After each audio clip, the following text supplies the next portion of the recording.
வந்திருக்க பத்திரிகை, தொலைக்காட்சி, இணையதள நண்பர்கள், கேமராமேன், ஃபோட்டோகிராஃபர்ஸ் எல்லாருக்கும் வணக்கம்.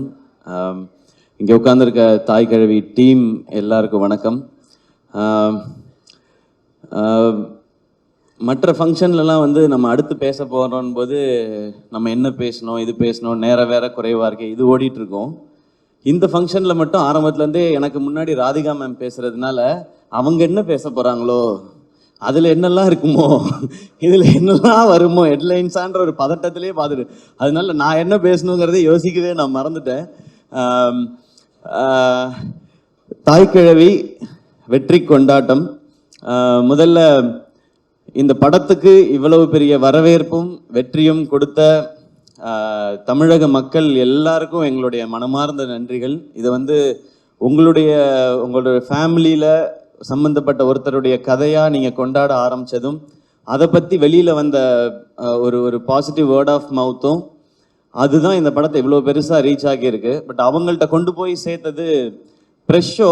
நாங்கள் ரொம்ப ரொம்ப பிலீவ் பண்ணது இந்த படத்தை எப்படி கொண்டு போய் சேர்க்கறதுன்னு போது, ப்ரெஸ்ஸுக்கு ஷோ போடுவோம், மீதி அவங்க பார்த்துப்பாங்க கலை அப்படின்னு நான் சொன்னேன்.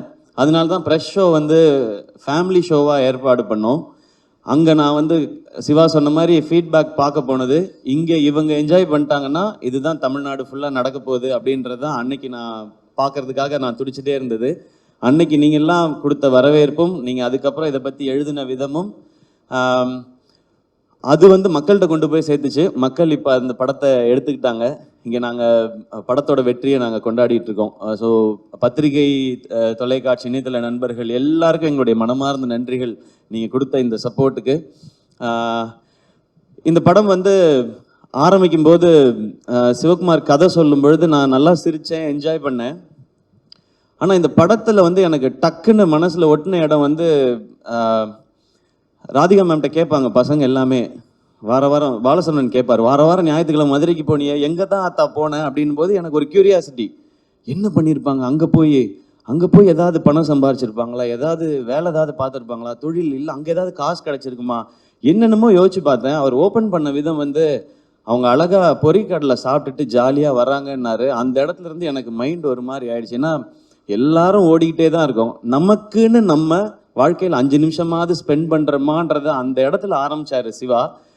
அது எனக்கு இப்போ சொல்லும்போது எனக்கு சிலிர்க்குது. அங்கே ஆரம்பித்து அந்த கதை வந்து போயிட்டே இருந்துச்சு. அந்த இடத்துலயே முடிவு பண்ணிட்டேன், இது பயங்கரமான தாட்டுன்னு. ஏன்னா முதல்ல நம்மளை நம்ம சந்தோஷமாக வச்சுக்கிறது தான் முதல் இதுன்னு நினைக்கிறேன். இந்த வாழ்க்கையில் நம்ம என்னைக்காவது எவ்வளவு நாள் வாழ்க்கையில் நம்ம சந்தோஷமாக இருந்திருப்போம், இல்லை எத்தனை முறை நம்ம நிம்மதியாக ஃபீல் பண்ணியிருப்போம், அப்பாடா ஓகே. ஏன்னா பிரச்சனை இருந்துக்கிட்டே தான் இருக்க போகுது, அதுக்கு நடுவில் நம்மளை சந்தோஷப்படுத்திக்கிறதுன்னு ஒன்று இருக்குல்ல. அதை இந்த படத்தில் சிவா சொல்லும் போதுலேருந்து எனக்கு இந்த படத்தோட பெர்ஸ்பெக்டிவே மாறிடுச்சு. அப்படியே கடைசியாக பேசின வரைக்கும் அப்போ முடிவு பண்ணது தான் இந்த படத்தை பண்ணியே ஆகணும் அப்படிங்கிறது. அண்ட் அந்த சீன் சொன்ன உடனே, சிவா நீ பயங்கரமான ஆலியா, கதை சொல்லும்போது ரொம்ப சாஃப்டாக அப்படி தான் இருக்கும், கதை சொல்லும்போது ரொம்ப ரொம்ப ரொம்ப தூரத்தில் இருந்தாலும் இந்த கதை கேட்கவே கேட்காது, பக்கத்தில் போய் தான் கேட்கணும். அன்னைக்கு ஆரம்பிச்சது. அன்னையிலேருந்து நான் வந்து இந்த படம் ஜெயிச்சிரும், ஓடிரும், லாபம் வந்துடும், அந்த ஆங்கிள்குள்ளே நான் இல்லவே இல்லை. ஒரு சூப்பர் படம் நம்ம பண்ண போகிறோம், ஒரு சூப்பர் படம் பண்ண போகிறோம், ஒரு செம படம் பண்ண போகிறோம் அப்படின்றது மட்டும்தான் தோணிக்கிட்டே இருந்துச்சு. கலை வந்து இந்த படத்துடைய நம்பர்ஸ்லாம் பேசினார். நான் ஆடியோ லான்ச்சில் சொல்லிட்டேன், இது வந்து எங்களுக்கு ஆல்ரெடி லாபம்னு. நான் அன்னையிலேருந்து இதோட நம்பர்ஸை பற்றி நான் பேசுகிறத விட்டுட்டேன்.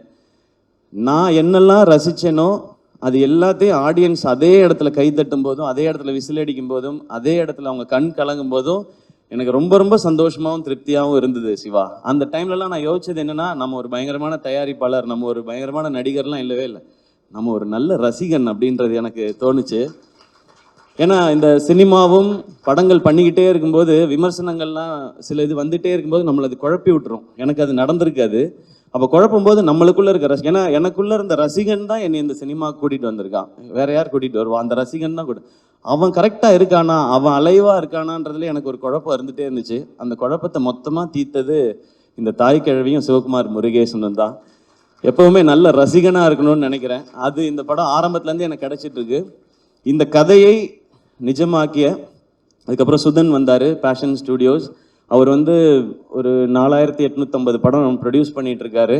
அதில் ஒரு படமாக இந்த படம் இருக்குது. அவருக்கு ஞாபகம் இருக்குமான்னு தெரியல. இந்த ஃபங்க்ஷன் அடிக்கடி வைக்கிறது காரணமே சுதன், நீங்கள் தான் இந்த படத்தோட ப்ரொடியூசர், இந்த படத்தில் நீங்களும் இருக்கீங்க, வாங்க ஃபங்க்ஷனுக்கு வந்துட்டு போங்கண்ணா, சிவா வந்துட்டு போகிறேன் அப்படின்னு சொல்லி வந்துட்டு போவார்.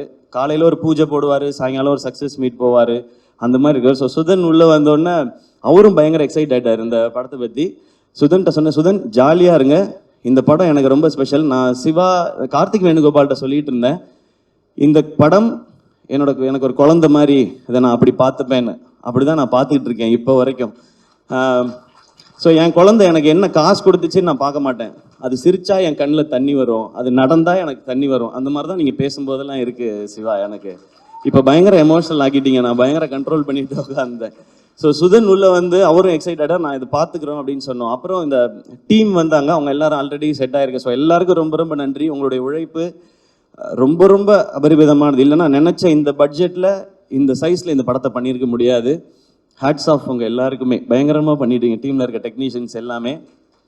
அண்ட் ஆர்டிஸ்ட் யாரெல்லாம் சிவா கொண்டு வரும்போது ரொம்ப குட்டியாக கொண்டு வந்தார் இந்த பட்ஜெட்டு எல்லாமே. ஏன்னா அவருக்கு அதுக்கு முன்னாடி இருந்த அனுபவங்களாக இருக்கலாம், இல்லை இந்த மாதிரி இருந்தால் தான் பண்ணுவாங்கன்னு சொல்லி. அதை அப்படி பண்ணக்கூடாது சிவா. இந்த கதை ஒரு செலிப்ரேஷனாக இருக்குது, எனக்கு ஒரு லைஃபோட செலிப்ரேஷன் இந்த படம். இதுக்கு என்ன செலவு பண்ணுமோ அதை பண்ணணும், அதை பண்ணுவோம் அப்படின்றதுக்கு அப்புறம் தான் யார் கேஸ்டிங் போகலான்னு ஒருத்தராக வந்தது. பாலசரவணன் கதை கேட்கும்போதே ஃபஸ்ட்டு வந்துட்டார் எனக்கு அந்த சீன் வரும்பொழுதே. அதுக்கப்புறம் பாலசரவணன் வந்தார், அருள்தாஸ் அண்ணன் வந்தாங்க, சிங்கம்பிள்ளி அண்ணன் வந்தாங்க, முத்துக்குமார், ரேச்சல், இவங்க எல்லாருமே வந்தாங்க.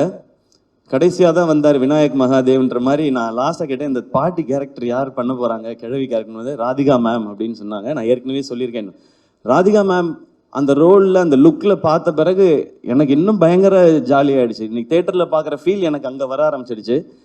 இந்த மாதிரி ராதிகா மேமோட இவ்வளோ எக்ஸ்பீரியன்ஸையும் சேர்த்து தான் இந்த படத்துக்கு கொண்டு வராங்க. அவங்க இந்த படத்துக்கு அந்த உழைப்பு மட்டும் இல்லை, இவ்வளோ வருஷம் நீங்கள் உங்களுடைய ஒர்க் மேம், உங்களோட நீங்கள் லெஜெண்டரியாக பண்ணியிருக்க விஷயங்கள் எல்லாத்தையும் சேர்த்து இந்த படத்துக்குள்ளே கொண்டு வரீங்க.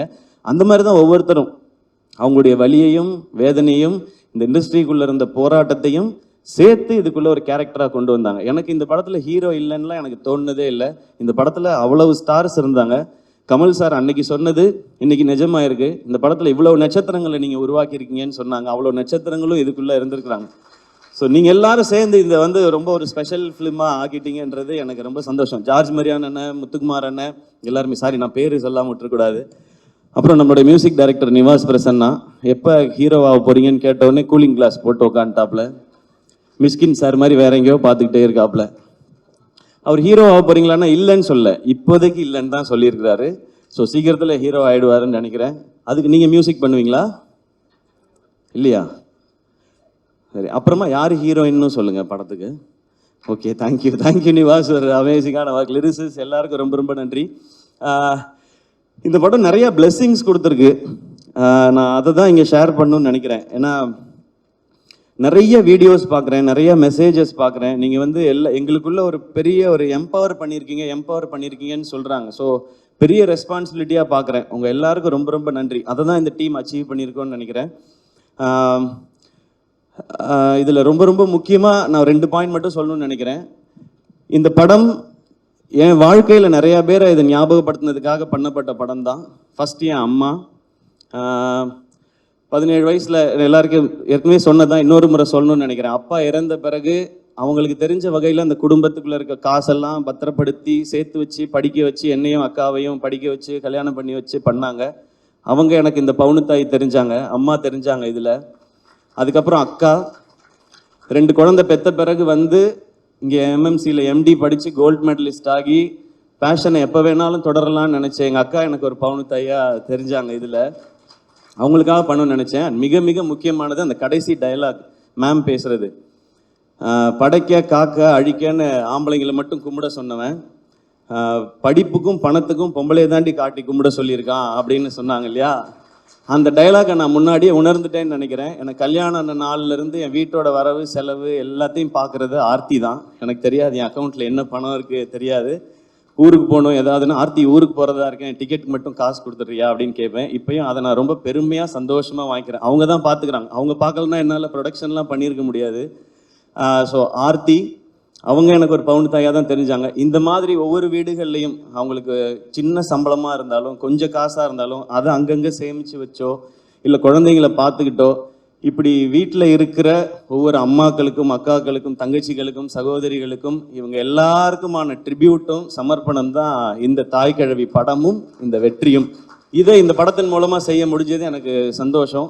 என் வாழ்க்கையில் இருக்கவங்களுக்கும் சேர்த்துன்றது இன்னும் கொஞ்சம் பெருமையாகவும் சந்தோஷமாகவும் இருக்குது. ஒரு டீமாக இங்கே வேலை செஞ்சதோட சக்ஸஸை இங்கே நான் பார்க்குறேன். ஏன்னா ஆரம்பத்துலேருந்து ரொம்ப சின்சியராக அதை அப்ரோச் பண்ணோம். இதுதான் பவுண்ட் ஸ்கிரிப்ட், இத்தனை டேஸில் தான் எடுக்கிறோம், இதுதான் பட்ஜெட், இதுதான் காஸ்டிங்னு ரொம்ப சின்சியராக. சிவாவுக்கு தெரியுமான்னு தெரில, நான் எல்லா சீனையும் நீங்கள் ஷூட் பண்ண அடுத்த நாள் பார்த்துருவேன். நான் என் ஷூட்டுக்கு வந்துடும், அந்த சீன் என்னாச்சு என்னைக்கு எடுக்கிறீங்கன்னு, அது லொக்கேஷன் சேஞ்ச் இருக்குது அதனால் இன்னொரு நாள் எடுக்கிறோன்னு சீனை சொல்லி கேட்பேன். இந்த கதையை 2 முறை கேட்டிருக்கேன். ஒரு முறை நான் கேட்டேன், இன்னொரு முறை கலையெல்லாம் கேட்கும்போது ரியாக்ஷன் பார்த்துட்டே இருந்தேன். 2 தடவை படிச்சிருக்கேன். இது வரைக்கும் 12 தடவை பார்த்துருக்கேன். நான் இது வரைக்கும் என் படத்தை கூட அத்தனை தடவை பார்த்ததில்லை. இதுக்கு நடுவில் ஒவ்வொரு சீனும் எப்படி எடுக்கிறாங்க, இது எப்படி வருது, எடிட் எப்படி இருந்தது, எப்படி ட்ரிம் பண்ணி மாறுது, மியூசிக் எப்படி இருக்குன்னு பார்த்துருக்கேன். ஸோ இந்த படத்தில் நான் நிறைய கற்றுருக்கேன் சிவா. இந்த லேர்னிங் எனக்கு ரொம்ப ரொம்ப சந்தோஷமாக இருக்குது. ஏன்னா கடைசி வரைக்கும் மாறாத ஒன்று கற்றுக்கிறது மட்டும்தான் நினைக்கிறேன். அது இருந்ததுனா தான் இங்கே முன்னேற முடியும்னு தோணுது. இந்த லேர்னிங் எனக்கு ரொம்ப பிடிச்சிருக்கு. இந்த சேம் ப்ரொசீஜரை நான் நடிக்கிற படங்கள்லையும் அப்ளை பண்ணணும்னு எனக்கு ரொம்ப ஆசையாக இருக்குது. அது நான் மட்டும் எடுக்கிற முடிவாக இருக்க முடியாது. ஆனால் ஒன்று மட்டும் ரொம்ப கிளியராக இருக்கேன், இந்த மாதிரி அப்ரோச்சில் தான் இனி நான் நடிக்கிற படங்கள் பண்ணணுன்றதுலேயும் ரொம்ப தெளிவாக இருக்கேன். அதனால நான் டேரக்டர்கிட்ட போய் தலையிட போகிறதில்ல. ஒவ்வொரு விஷயமும் தெளிவாக, ஒரு பவுண்ட் ஸ்கிரிப்ட்னா இவ்வளோ பேஜ் இவ்வளோ இருந்து தான் பண்ணணுன்னு கேட்கலாம். நீங்கள் இப்படி பண்ணால் பிளாக் பஸ்டர் ஆகிடுமா படம்னு, அது நமக்கு தெரியாது. நம்ம ப்ராசஸ் தான் பண்ண முடியும், ரிசல்ட் மக்கள் கையில் தான் இருக்குது. ஆனால் ப்ரொடியூசரோட காசை வேஸ்ட் பண்ணாமல் படம் பண்ண முடியும். அந்த மிச்சமாகிற அந்த காசு அந்த ப்ரொடியூசருக்கு இன்னொரு படம் பண்ணுறதுக்கு ஹெல்ப் பண்ணலாம், இல்லை அந்த காசு நம்ம படமே இன்னும் கொஞ்சம் பெருசாக பண்ணுறதுக்கு இருக்கலாம். ஸோ அதை நான் ஃபாலோ பண்ணணும்னு நினைக்கிறேன். அந்த நம்பிக்கையை திரும்ப கொடுத்ததுக்காக இந்த என்டையர் டீமுக்கும் நான் தேங்க்ஸும் சொல்லிக்கிறேன். நான் இங்கே நிறைய பேர் உழைச்சிருக்கிறாங்க, இது டீமாக சேர்ந்து அவங்கெல்லாம் கொண்டு வர வெற்றி. அண்ட் இன்னொன்று எனக்கு ரொம்ப ரொம்ப ஸ்பெஷலாக அந்த ப்ரொடக்ஷன் பண்ணும்போதெல்லாம் இருக்கிற ஒரு விஷயம், ஃபர்ஸ்ட் நெஞ்சமுட்டு நேர்மையுண்டு படம் ஃபர்ஸ்ட் ஷோ பார்க்கும்போது அந்த படம் முடிஞ்சோடனே எல்லாரும் கார்த்திக் வேணுகோபால்னு போடும்போது பயங்கரமாக கிளாப் பண்ணாங்க. அப்போ அவங்க அப்பா ரொம்ப எமோஷனல் ஆகி கார்த்திக் வேணுகோபாலை கட்டி பிடிச்சிட்டார். அவர் ரொம்ப ஸ்ட்ரிக்ட் அவர்கிட்ட. அதே மாதிரி ஒரு தருணம் இங்கே ப்ரீமியர் முடிஞ்சோடனே சிவகுமார் முருகேசனோட அப்பா வந்து எங்கள் 2 பேரையும் கட்டி பிடிச்சிக்கிட்டாரு. அந்த செகண்ட் ஃபீல் பண்ணேன், எங்கள் அப்பா சாகலை அப்படின்னு. சாரி, நான் ரொம்ப சென்சிட்டிவ் அண்ட் எமோஷ்னல். அது ஸோ அது கிடைச்சதெல்லாம் தான் எனக்கு ரொம்ப ரொம்ப பெரிய இது ஒரு நிறைவை கொடுக்குது எனக்கு. அமரன் மாதிரி வெற்றி, தாய்க்கிழவி மாதிரி வெற்றி, கனா மாதிரி வெற்றி வரும்போது ஒரு நிறைவையும் ஒரு அமைதியையும் கொடுக்குது. அந்த அமைதி இன்னும் ஒழுங்காக வேலை செய்யணுன்றதை சொல்லிக்கிட்டே இருக்கு. நிச்சயமாக செய்வோம். ஏன்னா இங்கே வெற்றிங்கிறது விளையாட்டில் கூட விளையாட்டாக வராது. அதுக்கு உழைக்கணும், அதுக்கு ஒரு டீமாக உழைக்கணும். அந்த மாதிரி உழைச்சா வெற்றி எப்பயுமே சாத்தியப்படுங்கிறது இந்த மேடை திரும்ப சொல்லி கொடுத்துருக்கு. அண்ட் என்னோட ஃபேன்ஸான பிரதர்ஸ் அண்ட் சிஸ்டர்ஸ், இது அண்ணன் படம் தான் அப்படிங்கிறத மாதிரி எடுத்துகிட்டு போய் கிரவுண்ட்லேயும் சரி சோஷியல் மீடியாலையும் சரி இன்னைக்கு வரைக்கும் அதை நீங்கள் செலிப்ரேட் பண்ணிட்டே இருக்கீங்க. அதுக்கு ரொம்ப ரொம்ப ரொம்ப ரொம்ப நன்றி. அடுத்து சேயோன் சிவாவோட தான். மேம் சொன்ன மாதிரி இன்னும் கொஞ்சம் கரெக்டாக வேலை பார்த்து அது இன்னும் கொஞ்சம் நல்லா பண்ணணும். அதுக்கு இன்னும் கொஞ்சம் டைம் எடுத்துக்கிறோம். இந்த மாதம் ஷூட் போகிறதா இருந்துச்சு, பட் இந்த மாதம் இந்த படத்துக்கான வேலையில் சிவாவும் இருந்ததுனால சரி அவரை ப்ரெஷர் போடக்கூடாதுன்னு டைம் எடுத்து அழகாக பண்ணுறோம். நெக்ஸ்ட் மந்த் தான் போகிறோம், அதுவும் நல்லபடியாக நடக்கும். அண்ட் எஸ்கே ப்ரொடக்ஷன் இந்த படம் லாபகரமான படம்னு சொன்னேன். ஆனால் இந்த லாபம் நிச்சயமாக நல்ல விஷயங்கள் அழகான விஷயங்களுக்கே பயன்படும். முதல்ல என்னை சுற்றி இருக்கிற அவங்களுக்கு ஏதாவது ஒரு நல்லது செய்யணும்னு நினைக்கிறேன். அப்புறம் இன்னும் தேவைப்படுற சிலருக்கு சில நல்லதுகளை செய்யணும்னு நினைக்கிறேன். அது எப்பவும் அது அப்பா பேரில் இருக்கிற அந்த ட்ரஸ்டின் மூலமாக எதுவும் நடந்துகிட்டே இருக்கும். இன்னொரு பகுதியை எடுத்து எஸ்கே ப்ரொடக்ஷனில் நான் சொன்னேன் இல்லையா, இந்த ஸ்டேஜை இன்னும் கொஞ்சம் பெருசு பண்ணி டேலண்ட்ஸ்க்கான ஆப்பர்ச்சுனிட்டியாக இருக்கணும்னு சொல்லி. ஸோ அது நெக்ஸ்ட்டு இன்னொரு புது டேலண்ட், ஒரு புது இயக்குனரை நாங்கள் அறிமுகப்படுத்தணும்னு நினைக்கிறோம். இந்த படம் அந்த நம்பிக்கையும் கொடுத்துருக்கு. அவரை மட்டும் இந்த ஸ்டேஜில் நான் இன்ட்ரடியூஸ் பண்ணிக்கிறேன். எஸ்கே ப்ரொடக்ஷன்ஸோட 10வது திரைப்படம், அதை இயக்க போகிற புதுமுக இயக்குனர். ஒரு பெரிய கைதட்டல் கொடுத்துடலாம். ஸோ எஸ்கே ப்ரொடக்ஷன்ஸ் உடைய 10வது படத்தின் டைரக்டர் அம்மாமுத்து சூர்யா. அவர் தான் நெக்ஸ்ட் எஸ்கே ப்ரொடக்ஷனில் லான்ச் ஆகிற டைரக்டர். இவர் தான். இருந்தாலும் ஃபோட்டோவில் கொஞ்சம் சிரிச்சிருக்கலாம். கலர்ஃபுல்லாக இருக்கு. ஆமாம், இல்லை இந்த படம் ஃபேமிலி லேடிஸ் அவங்களுக்காக ரொம்ப ஸ்பெஷலாக பண்ணோம். அடுத்த படம் வந்து ஒரு யூத்துக்கான அவங்கள பற்றின ஒரு படமாக இருக்கும், ஒரு யூத்ஃபுல் என்டர்டெய்னராக இருக்கும். ஒரு ஃபைனல் ஸ்கிரிப்ட் இப்போ அவர் எழுதிட்டு இருக்காரு. அது முடிச்சதுக்கப்புறம் காஸ்ட் யார் பண்ண போகிறா என்னன்றதை ஒன்று ஒன்றா அனௌன்ஸ் பண்ணுவோம். எனக்கு இந்த ஸ்டேஜில் சொல்லணும்னு தோணுச்சு, ஏன்னா இது ரொம்ப பாசிட்டிவாக இருக்குது. இந்த ஃபேமிலி எல்லாம் சேர்த்து தான் இது வாய்ப்பையும் சாத்தியப்படுத்தி இருக்குன்னு நான் நம்புகிறேன். ஸோ அங்கே சொல்லணும்னு நினச்சேன். நீங்கள் எதாவது சொல்லணுமா? வேணாமா? தேங்க்யூ. படத்தோட ஆடியோ லான்ச் சக்ஸஸ் மீட்ல கொஞ்சம் டீடைல்டாக பேசிக்கிறேன் Okay, அப்படின்ற மாதிரி ஒரு மைண்ட் வாய்ஸ் புரியுது. வாழ்த்துக்கள் ப்ரோ, வாழ்த்துக்கள். தேங்க்யூ.